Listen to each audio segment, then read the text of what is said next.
Students, आज मैं उपस्थित हुआ हूं अफ्रीका का मैप लेकर। अफ्रीका का मैप मैं 2 रीजन्स की वजह से लाया हूं। एक तो कॉन्गो बेसिन में एमपॉक्स का खतरा बढ़ना, इस वजह से उसके पैटर्न को समझाना कि किस डायरेक्शन के अकॉर्डिंगली मैप में कॉन्गो बेसिन में एमपॉक्स यानी कि मंकी पॉक्स की बीमारी यानी संक्रमण अलग अलग प्रांतों में अलग अलग देश में फैल रहा है। और अफ्रीका के ऐसे बहुत सारे देश हैं जो कॉन्गो बेसिन से अपनी सीमा को शेयर करते हैं, साझा करते हैं, जिसकी वजह से ये संक्रमण उन देशों में फैल रहा है। अफ्रीका के डायरेक्शन के अकॉर्डिंगली हम लोग देखेंगे कि अफ्रीका के वेस्टर्न पार्ट में, ईस्टर्न पार्ट में, नदर्न पार्ट में और साउदर्न पार्ट में या सेंट्रल अफ्रीका में किधर किस साइड में सबसे ज्यादा एमपॉक्स फैल रहा है। एक तो रीजन ये था। दूसरा रीजन ये था कि अफ्रीका का मैप हम लोगों ने देखा है, लेकिन उसको सही तरीके से एनालाइज नहीं कर पाते हैं कि एक्चुअली में ईस्टर्न पार्ट कौन सा है, वेस्टर्न पार्ट कौन सा है, इसका सदर्न पार्ट किधर पड़ता है, इसका नदर्न पार्ट किधर पड़ता है। हम लोग बिल्कुल 0 से 10 तक सीखेंगे, इसकी एक एक बात हम लोग सीखेंगे। आइए चलते हैं अफ्रीका की मैप की तरफ। और ये अफ्रीका का मैप जो दिख रहा है आपको, आपके सामने प्रेजेंट है, ये कुछ इस तरीके से दिखता है। ये अफ्रीका का कॉन्टिनेंट है और अफ्रीका कॉन्टिनेंट में आपका सबसे बड़ा डेजर्ट पाया जाता है ना, जिसको सहारा डेजर्ट भी कहते हैं। क्या कहते हैं? Sahara desert. ये आपका यहीं पाया जाता है और ये दुनिया का सबसे बड़ा डेजर्ट में से एक है। आगे की बात करते हैं कि अफ्रीका एक्चुअली में इसकी शुरुआत कहां से करें। तो सबसे पहले हम लोग डायरेक्शंस को बना लेते हैं।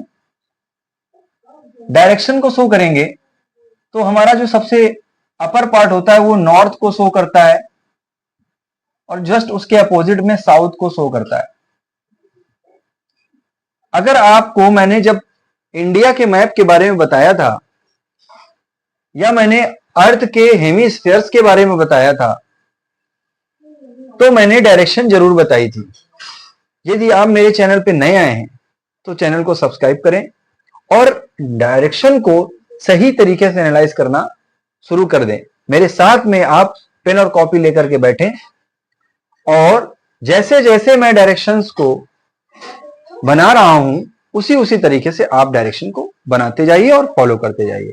तो मैंने कहा अपर पार्ट आपका नॉर्थ होता है, जबकि सदर्न पार्ट आपका जबकि अपोजिट पार्ट आपका सदर्न यानी कि साउथ होता है। ये पार्ट जो है आपका ईस्ट होता है। अगर न्यूज की स्पेलिंग आती है तो एन के बाद आता है ई और चलना है आपको डायरेक्शन कैसे है? क्लॉकवाइज। क्लॉक यानी क्लॉक सुई, क्लॉक की जो हैंड्स होते हैं वो इधर ही की तरफ चलते हैं। तो एन के बाद आता है ई और ई के बाद डब्ल्यू, डब्ल्यू के बाद एस। तो नॉर्थ का अपोजिट साउथ और नॉर्थ के बाद आता है ईस्ट। तो ये ईस्ट और ईस्ट का अपोजिट हो जाएगा वेस्ट। तो इस तरीके से ये हम लोगों ने डायरेक्शन बना ली है। अब इस डायरेक्शन को इस मैप पर हम लोग फॉलो करेंगे। इस मैप पर फॉलो करने के लिए हम डायरेक्शन को अगर देखें तो सबसे ऊपरी वाला हिस्सा, अगर आप ये डॉटेड लाइन देख रहे हैं, ये डॉटेड लाइन देख रहे हैं जो मैंने ये बना रखी है, ये डॉटेड लाइन जो मैंने बना रखी जो केन्या से होकर के जा रही है, ये डॉटेड लाइन आपको आपके अफ्रीका को 2 पार्ट में डिवाइड करती है, एक नॉर्थ अफ्रीका और एक सदर्न अफ्रीका। नॉर्थ अफ्रीका और सदर्न अफ्रीका के बीच वाला जो हिस्सा है वो सेंट्रल अफ्रीका कहलाता है यानी मध्य अफ्रीका, जबकि इसके वेस्ट वाला हिस्सा वेस्ट अफ्रीका कहलाता है और इसके अपोजिट वाला हिस्सा ईस्ट अफ्रीका कहलाता है। अगर आप इस डायरेक्शन को फॉलो करें तो ये वाला जो हिस्सा है हमारा, इसको इस पर फॉलो करिए तो आपको ये हिस्सा सेंट्रल अफ्रीका दिखाई पड़ेगा, जबकि इसके साइड वाला यानी ये आपका वेस्ट अफ्रीका कहलाएगा, जहां पे देखो मैंने लिखा है वेस्ट अफ्रीका। ठीक है। इसके जस्ट अपोजिट में अगर देखें, इसके जस्ट अपोजिट में ये ईस्ट आता है तो ये आपका ईस्ट अफ्रीका आ गया। और सबसे ऊपर वाला पार्ट है नॉर्थ अफ्रीका, तो ये आपका नॉर्थ अफ्रीका आ गया। जस्ट अपोजिट में सदर्न अफ्रीका आ गया, यानी कि साउथ अफ्रीका। तो ये अफ्रीका को डायरेक्शन के अकॉर्डिंगली उसको डिवाइड कर दिया गया। तो चारों दिशाओं के अकॉर्डिंगली आपने अफ्रीका के मैप को पार्ट वाइज डिवाइड कर लिया है। अब इसके बाद में जो बेसिक जानकारी ये भी है कि बताया जाता है, आपको अलग अलग टीचर बताते हैं या पूछते हैं अपने मैप को समझाने के दौरान में, और मैं भी पूछना चाह रहा हूं कि आप ये बताइए कि ऐसा कौन सा कॉन्टिनेंट है या ऐसा कौन सा महाद्वीप है जिसमें तीनों प्रकार की इमेजिनरी लाइन यानी लेटीट्यूड्स एक ही कॉन्टिनेंट से गुजरती हैं, और वो लेटीट्यूड्स आपकी number 1 Tropic of Cancer, number 2 equator और नंबर 3 ट्रॉपिक ऑफ कैप्रिकॉर्न। ये तीनों ही लाइंस, तीनों ही इमेजिनरी लाइंस आपकी एक ही कॉन्टिनेंट से गुजरती हैं। और आपका आंसर आप समझ गए होंगे, जो आपके सामने कॉन्टिनेंट दिख रहा है, और ये कॉन्टिनेंट आपका है अफ्रीका। तो अफ्रीका कॉन्टिनेंट से 3 इमेजिनरी लाइंस होकर के गुजरती हैं। अगर आप देख रहे हैं तो ये वाला जो हिस्सा है, मतलब ये वाली जो लाइन है, जो सबसे टॉप पे मैंने लाइन बनाई है, ये वाली, ये अगर आप देख पा रहे हैं तो ये ट्रॉपिक ऑफ कैंसर है। इसको क्या कहेंगे? इसको कहेंगे ट्रॉपिक ऑफ कैंसर। ये ट्रॉपिक ऑफ कैंसर है जो कि वर्ल्ड के मैप पर 23 मिक्स्ड 1/2 डिग्री नॉर्थ में लाई करती है। ठीक है, यही हम बात करें इक्वेटर की, तो आपकी ट्रॉपिक ऑफ कैंसर के बाद में इक्वेटर आती है जो कि 0 डिग्री पे लाई करती है, और इसको कहते हैं इक्वेटर। क्या कहते हैं? इक्वेटर कहते हैं। और इक्वेटर के बाद में जो सबसे लास्ट में है वो आपकी ट्रॉपिक ऑफ कैप्रिकॉर्न है। Tropic of Capricorn.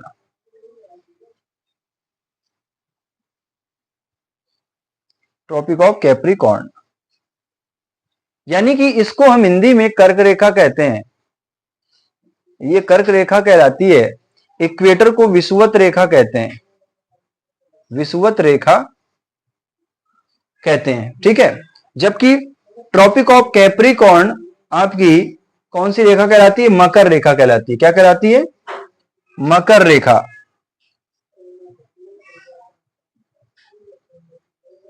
ठीक है, और ये जो आपका हिस्सा है ये केप ऑफ टाउन है। केप ऑफ टाउन ये वही हिस्सा है जो कि पुर्तगाली लोग जब आए थे तो इधरी से होकर के केप ऑफ टाउन होते हुए भारत की ओर चले गए थे। सबसे पहला पुर्तगाली कौन था? हम लोग हिस्ट्री में आ गए। जो भारत में सबसे पहले पहुंचा था, बताइए कौन सा पुर्तगीज था? Vasco D gamma. Vasco D gamma था ना, जो कि केप ऑफ टाउन होते हुए अंग्रेजों से भी पहले पहुंच गया था। अंग्रेज तो उसके बाद में पहुंचे थे। हम लोग टॉपिक्स पे वापस आ जाते हैं। तो हम लोगों ने ये सीखा अभी तक कि अफ्रीका के मैप में 3 इमेजिनरी लाइंस होकर के क्रॉस होती हैं, ट्रेवल करती हैं, और वो lines number 1 Tropic of Cancer है जो 23 मिक्स्ड 1/2 डिग्री नॉर्थ पर लाई करती है, जबकि इक्वेटर 0 डिग्री पर लाई करती है और केन्या से होकर के गुजर रही है। जबकि ट्रॉपिक ऑफ कैप्रिकॉर्न वर्ल्ड के मैप पर 23 मिक्स्ड 1/2 डिग्री साउथ में लाई करती है। ठीक है, अब इन तीनों रेखाओं के बीच का जो भाग है, बीच का भाग है इन दोनों रेखाओं के, दोनों रेखा कौन कौन सी? ट्रॉपिक ऑफ कैंसर यानी कर्क रेखा, ट्रॉपिक ऑफ कैप्रिकॉर्न यानी कि मकर रेखा। कर्क रेखा और मकर रेखा के बीच वाला हिस्सा विषुवत रेखा है। और मैंने अपने वीडियो के दौरान आपको बताया था, जब मैं एमपॉक्स की जानकारी दे रहा था, एमपॉक्स क्या है? एमपॉक्स एक वायरस है और ये अफ्रीका में बहुत तेजी के साथ में फैल रहा है। और उसमें एक बात आई थी, क्या? DRC यानी डेमोक्रेटिक रिपब्लिक कंट्रीज जो हैं वो आपके, और इसको हिंदी में अगर कहें तो कांगो लोकतांत्रिक लोकतांत्रिक गणराज्य, ये जो है विषय, यही समझना है। तो कॉन्गो लोकतांत्रिक गणराज्य कहां पड़ता है बेटा? Central Asia. अगर आप देखें सेंट्रल एशिया का भाग अगर देखें तो इसी को हम लोग क्या कहते हैं? इसको कहते हैं डीआरसी। क्या कहते हैं? डीआरसी, यानी कि कॉन्गो लोकतांत्रिक गणराज्य। और ये मैंने जब एमपॉक्स का वीडियो बनाया, इसका फुल वीडियो देखने के लिए आप मेरे चैनल को सब्सक्राइब करिए और इस वायरस को आप समझिए कि ये किस तरीके से अफ्रीका में फैल रहा है। बाकी की बात अगर बात करें तो जो डीआरसी है उसको समझेंगे कैसे कि अफ्रीका के मैप पर वो लाई कहां करता है। अगर आप इक्वेटर लाइन को समझें, इक्वेटर लाइन कितने डिग्री पे लाई करता है? 0 डिग्री पे लाई करता है। तो इक्वेटर के 10 डिग्री नॉर्थ में, 10 डिग्री नॉर्थ में और 10 डिग्री साउथ में। तो अगर ये वाला हिस्सा देखते हैं आप, ये वाला हिस्सा देखते हैं अगर, तो ये आपका कहलाता है कॉन्गो लोकतांत्रिक गणराज्य। और इस कॉन्गो लोकतांत्रिक गणराज्य को अगर आप देखेंगे तो ये सेंट्रल अफ्रीका में प्लेस्ड है। और एमपॉक्स वायरस की थोड़ी सी जानकारी अगर मैं आपको दूं तो क्योंकि एक सिडनी में एक मैकइंटायर नाम की प्रोफेसर हैं, जो जैव सुरक्षा प्रोफेसर हैं, उन्होंने अपने इंटरव्यू के दौरान में कुछ निम्नलिखित बातें करी। उनमें से जो बातें हैं वो आपके सामने मैं साझा करता हूं। इससे रिलेटेड पूरा वीडियो देखने के लिए आप मेरे वीडियोस वाले सेक्शन में जाकर के एमपॉक्स टाइप का वीडियो टाइप करते हैं और आपको वो मिल जाएगा। तो एमपॉक्स जो है उसको मंकी पॉक्स कहते हैं। ये कैसा होता है? ये चिकन पॉक्स के जैसे कुछ दाने आ जाते हैं। चिकन पॉक्स जिसको चेचक कहते हैं, कई गांवों में इनको माता जी संबोधित किया जाता है कि माता निकल आई हैं, 6 से 7 दिन में जाएंगी, इस तरीके की बातें होती हैं। पर ये नॉर्मल नहीं है, ये एक प्रकार का संक्रमण है। और WHO ने इसको महामारी तो घोषित नहीं किया है, लेकिन अफ्रीका के कुछ ऐसे प्रदेश, ऐसे देश हैं जिनमें इमरजेंसी लगा दी गई है। इसीलिए मैंने इस टॉपिक को करीब से जानने के लिए एक मैप आपको बना के दिया है, जिसको आप जब देखेंगे तो आप समझ पाएंगे कि किन किन देशों में या किन किन पार्ट में, अफ्रीका के पार्ट में ये महामारी फैली हुई है। अगर इसको हम कॉन्गो बेसिन कहें तो ये हमारा है कॉन्गो लोकतांत्रिक गणराज्य, जो अफ्रीका के सेंट्रल में पड़ता है, यानी सेंट्रल अफ्रीका में पड़ता है। ठीक है। इससे जो सीमाएं शेयर कर रहा है वो युगांडा है, रवांडा है, और युगांडा रवांडा से केन्या अपनी सीमा शेयर करता है। अब इसमें विस्तार से समझे तो मैकइंटायर ने अपने इंटरव्यू में कहा कि सबसे पहले पश्चिमी देशों से एमपॉक्स बीमारी शुरू हुई थी। मैकइंटायर ने अपने इंटरव्यू के दौरान ये बताया कि वेस्टर्न पार्ट से, यानी कि अफ्रीका के जो ये वेस्टर्न पार्ट है, अफ्रीका है, यहां पर सबसे पहले एमपॉक्स बीमारी का जन्म हुआ। यहां पर इसका बर्थ हुआ, यानी कि यहां जन्म हुआ। सबसे पहले इन वेस्टर्न पार्ट से एमपॉक्स की बीमारी फैली थी। और ये जो बीमारी थी इसको क्लेड सेकेंड बोला जाता है। क्या बोला जाता है? Clade second. अच्छा, ये अब क्लेड सेकेंड क्या है? एमपॉक्स संक्रमण को 2 पार्ट में डिवाइड किया गया है, यानी कि इसके 2 प्रकार होते हैं।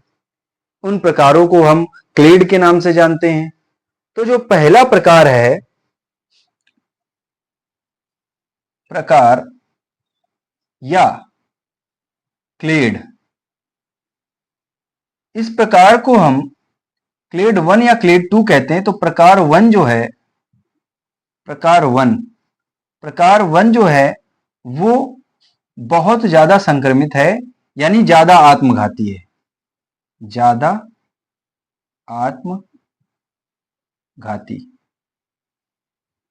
यानी कि इसमें, इस बीमारी में लोगों को 10% मरने की आशंका जताई जा रही है। 10% मरने की आशंका जताई जा रही है। जबकि प्रकार टू में अगर हम देखें तो इसमें 1% ही लोगों के मरने की आशंका बताई जा रही है। 1% के लोगों की मरने की आशंका जताई जा रही है। तो अगर किसी नंबर के अकॉर्डिंगली समझें तो 100 में से 10 लोग मर रहे हैं प्रकार 1 की वजह से, यानी क्लेड 1 की वजह से, जबकि 100 में कोई एक ही व्यक्ति मरने की आशंका जताई जा रही है, वो आपका क्लेड सेकेंड है, यानी प्रकार 2 है। तो अब इस प्रकार 2 और 1 को हम समझेंगे अफ्रीका के मैप पर। तो अफ्रीका का मैप में सबसे पहले अगर हम वेस्टर्न अफ्रीका देखें तो वेस्टर्न अफ्रीका से ये बीमारी शुरू हुई थी और इसको क्लेड सेकेंड के नाम से जानते हैं। यहां पर लोगों के मरने की संख्या मात्र 1%, यानी कि 1% ही मानी जाती है। जबकि पूर्वी हिस्से में अगर देखें तो अफ्रीका का जो पूर्वी हिस्सा है वो वेस्टर्न अफ्रीका से अपनी सीमा शेयर करता है, इसलिए यहां पर भी कुछ ऐसे रहे हैं जैसे बुरुंडी नाम का एक देश है। बुरुंडी नाम का एक देश है ना। तो ये जो है देश बेटा, इसमें आपको 1% लोगों के मरने की आशंका बताई जा रही है। तो ऐसे जो क्षेत्र हैं वो आपके ईस्ट अफ्रीका में आ रहे हैं। और ईस्ट अफ्रीका का जो नॉर्थ वाला एरिया है, अगर ईस्ट अफ्रीका के मैप को देखें तो जो नॉर्थ वाला एरिया है वहां पर क्लेड सेकेंड ही बीमारी संक्रमण फैल रहा है। और इन देशों में WHO ने आपातकाल घोषित कर दिया है। तो अब बात यह आती है कि क्लेड 1 सबसे ज्यादा फैला कहां है, जो कि सबसे ज्यादा आत्मघाती लोग इसकी वजह से ज्यादा मर रहे हैं। तो कांगो गणराज्य, जो कांगो लोकतांत्रिक गणराज्य है, वो अफ्रीका का सबसे मध्य हिस्सा है और यहां पर क्लेड 1 संक्रमण सबसे ज्यादा तेजी से फैल रहा है, जिसमें लोगों की मरने की आशंका 10% बताई जा रही है। और यह बीमारी अब तक 116 देशों में फैल चुकी है। और 116 देशों में फैलने की वजह से अब बात यह उठ रही है कि क्या यह महामारी तो नहीं। तो इसीलिए मैंने उस वीडियो में सबसे पहला प्रश्न यही पूछा कि क्या एमपॉक्स एक महामारी में बदल सकता है। तो अभी इसके चांसेस तो यही लग रहे हैं, क्योंकि जिस प्रकार WHO ने कदम उठाया है कि आपातकाल घोषित कर दिया है। और आपातकाल घोषित करने का मतलब है कि जिस प्रकार कोरोना में इमरजेंसी लगाई गई थी, आपातकाल लगाया गया था, तो ये एक संक्रमण कहीं ना कहीं कोरोना वायरस की जैसी ही संक्रमण है, क्योंकि इसके जो सिम्टम्स पाए जा रहे हैं, लोगों के सिर दर्द, उनको बुखार आना, उनके लिम्फ नोड्स सूज जाना और चिकन पॉक्स जैसे दाने निकल आना, ये सारी जो बीमारी है, ये लगभग अगर हम उस चिकन पॉक्स वाले साइड को छोड़ दें तो सारी बीमारी आपके कोरोना से ही जुड़ी हुई है। इसलिए मैकिंटायर ने यह भी बताया कि अगर इस बीमारी या इस संक्रमण को ओमिक्रॉन वेरिएंट से अगर तुलना करें तो ये 0.7% तक असरदार है, यानी प्रभावी है, यानी 0.7 लोगों की मृत्यु हो सकती है। तो क्लेड 1 की चेन को तोड़ने के लिए आपातकाल घोषित कर दिया गया है। अफ्रीका के मैप को अगर आप देखें तो सबसे ये वाला हिस्सा जो आपको कॉन्गो बेसिन कहलाता है, कॉन्गो बेसिन ये वाला एरिया है जो कि इक्वेटर के 10 डिग्री नॉर्थ और 10 डिग्री साउथ में पड़ने वाला, जो इक्वेटर के पैरेलल चलने वाला जो एरिया है, ये आपका कॉन्गो बेसिन कहलाता है। और अफ्रीका के सेंट्रल पार्ट में जो DRC जिसको इंग्लिश में कहते हैं डेमोक्रेटिक रिपब्लिक कंट्री या कॉन्गो लोकतांत्रिक गणराज्य, ये आपका अफ्रीका के मध्य में पड़ता है। और सबसे ज्यादा इसी हिस्से में क्लेड 1 बीमारी फैली है, यानी क्लेड 1 वो हिस्सा है बीमारी का जो सबसे ज्यादा लोगों को मार रहा है। और क्योंकि युगांडा रवांडा इसी सीमा से अपनी सीमा शेयर करते हैं, तो यहां पर भी क्लेड 1 की बीमारी फैली हुई है। अगर हम केन्या की बात करें तो केन्या में भी इस समय बुरी हालत है। तो ऐसे देशों में लोग एक तरीके से क्या लगाया गया, इमरजेंसी लगाई गई है। क्या लगाई गई है, इमरजेंसी। इमरजेंसी यहां पर लगी हुई है, यानी कि आपातकाल। क्या लगा है, आपातकाल। तो आपातकाल लगा हुआ है। तो अभी तक जो फाइनल जो चीजें हैं उसको समझ लेते हैं। तो क्लेड 1 जो बीमारी है सबसे पहले कहां से फैली, वेस्ट अफ्रीका से फैली। फिर उसके बाद में पूर्वी प्रदेशों में फैली, पूर्वी प्रांतों में फैली या देशों में फैली। इसमें एक बात यह कि 2017 में 2017 में अफ्रीका नियंत्रण बोर्ड गठित हुआ, जो कि सबसे पहली अपनी जानकारी शेयर करता है। सबसे पहली जानकारी क्या शेयर करता है, एमपॉक्स के बारे में, एमपॉक्स वायरस के बारे में वो बताता है। 2017 में नहीं बताता है, 2017 में ये नियंत्रण बोर्ड गठित हुआ था और लगभग 1 वर्ष पहले से या उससे अधिक पहले से इस बीमारी के बारे में बताया गया है। तो एमपॉक्स वायरस को बताने वाली जो संस्था है वो अफ्रीका का एक नियंत्रण बोर्ड है, उसी ने बताया था।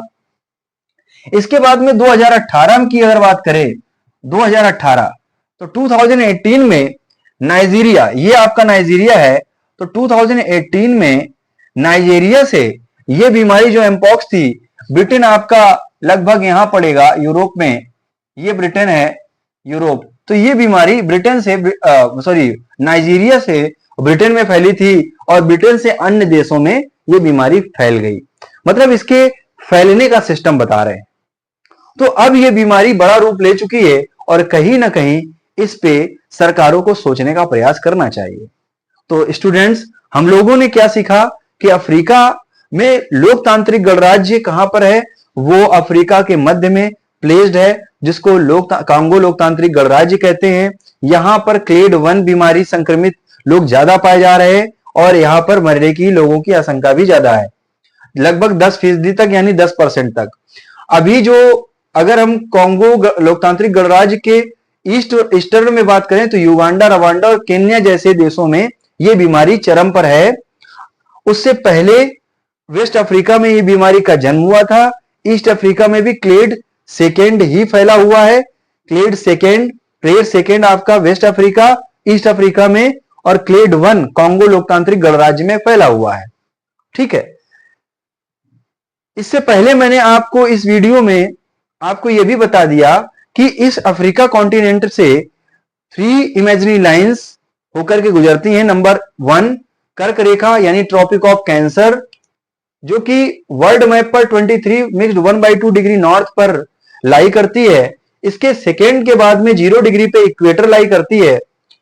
ठीक है, जो कि अगर देखा जाए तो कांगो लोकतांत्रिक गणराज्य से होकर के निकल रही है। और 23 मिक्स्ड 1/2 डिग्री साउथ में आपकी ट्रॉपिक ऑफ कैप्रिकॉर्न लाइन लाई करती है। तो ये इस तरीके से तीनों लाइंस आपकी कहां से, किस कॉन्टिनेंट से होकर के गुजर रही हैं, सिर्फ एक ही कॉन्टिनेंट है और वो आपका अफ्रीका है। ठीक है। केप ऑफ टाउन पूछ दिया जाता है, कभी कभी क्वेश्चन में पूछ दिया जाता है कि अफ्रीका के सबसे साउथ में कौन सा पॉइंट नजर आता है जिसमें, जहां से पुर्तगीज सबसे पहले भारत पहुंचे थे, तो वो केप ऑफ टाउन है आपका। केप ऑफ टाउन वो जगह है जो अफ्रीका के सबसे साउथ में पड़ती है। ठीक है, ये इसी हिस्से में केप टाउन भी आपका पड़ता है। केप टाउन एक ऐसा शहर है, ऐसा देश है, अगर आप उसके बारे में पढ़ें तो वहां पर एक विशाल महासागर पाया जाता था पहले, और वो अब सूख चुका है। ठीक है, तो ये जुड़ी हुई जानकारी है, बेसिक जो चीजें हैं, अगर हम इसको थोड़ा सा रफ कर दें और इस पे सही जानकारी यानी कि सारी फिल्टर कर ले अगर, तो मैं इसको अब रफ करने जा रहा हूं। और रफ करने के बाद में आपको सारी चीजें मैं नंबर 1, नंबर 2, नंबर 3 करके बताता हूं। मान के चलिए मैं इतना पार्ट आपका इधर रफ करूंगा और सेम पार्ट इधर भी आपका इतना रफ कर दूंगा, ताकि आपको चीजें समझ में आए, और समझ में आना चाहिए। अगर मेरा वीडियो आपको पसंद आ रहा है तो वीडियो को लाइक करें। अगर जानकारी अच्छी लग रही है तो अपने दोस्तों को शेयर करें, परिवार को शेयर करें, कोई बच्चा तैयारी कर रहा है उसको शेयर करें, है ना। और अगर चैनल पे नया है तो चैनल को सब्सक्राइब भी करें। सबसे पहली जो चीज सीखी हमने क्या कि क्लेड सेकेंड बीमारी कहां से फैली है? क्लेड सेकेंड वो हमारी वेस्ट अफ्रीका, और वेस्ट अफ्रीका के बाद में ईस्ट अफ्रीका में ये बीमारी शुरू हो गई है। ठीक है, ईस्ट अफ्रीका में आपके बुरुंडी जैसे देश आते हैं, तो देश का नाम अगर काउंट कराना चाहे तो वो भी करवा सकते हैं। इसके बाद क्लेड 1 जो बीमारी है, संक्रमण है, वायरस है, एम पॉक्स वायरस यानी monkeypox. M pox virus को 2 पार्ट में डिवाइड किया है, क्लेड 1 और एक क्लेड सेकेंड एंड क्लेड 1, या क्लेड 1 एंड क्लेड 2। तो क्लेड 1 ये आपका सेंट्रल एशिया से फैला है, एशिया नहीं, सेंट्रल अफ्रीका। सेंट्रल अफ्रीका में ये बीमारी सबसे ज्यादा है। कितनी है? 10% लोग मारे जा रहे हैं, नंबर 1। नंबर 2, नंबर 3 वाली बात ये आ जाती है, नंबर 3 वाली अब एमपॉक्स से रिलेटेड नहीं है, कि अफ्रीका ही एक ऐसा कॉन्टिनेंट है, अफ्रीका में 3 lines travelling in this region. इस रीजियन में तीनों ही लाइन्स ट्रेवल करके जा रही हैं। नंबर 1 अफ्रीका कॉन्टिनेंट में नंबर 1 सबसे पहले कौन सी? ट्रॉपिक ऑफ कैंसर होकर के गुजर रही। नंबर 2 इक्वेटर यहीं से होके गुजर रही है। नंबर 3 और आपकी ट्रॉपिक ऑफ कैप्रिकॉर्न।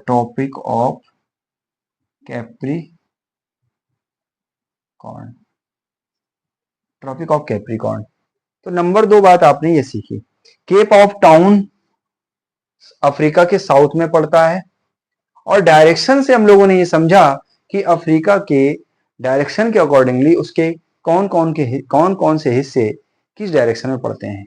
आज के वीडियो का जो उद्देश्य था वो सिर्फ यही था कि कॉन्गो लोकतांत्रिक गणराज्य के बारे में समझाना, कि कॉन्गो लोकतांत्रिक गणराज्य आखिर पड़ता कहाँ है और ये बीमारी इतना ज्यादा किस क्षेत्र में फैली हुई है। ठीक है, अब हम लोग मिलेंगे कभी नेक्स्ट टाइम पे मैप के साथ। तब तक के लिए bye bye and thank you.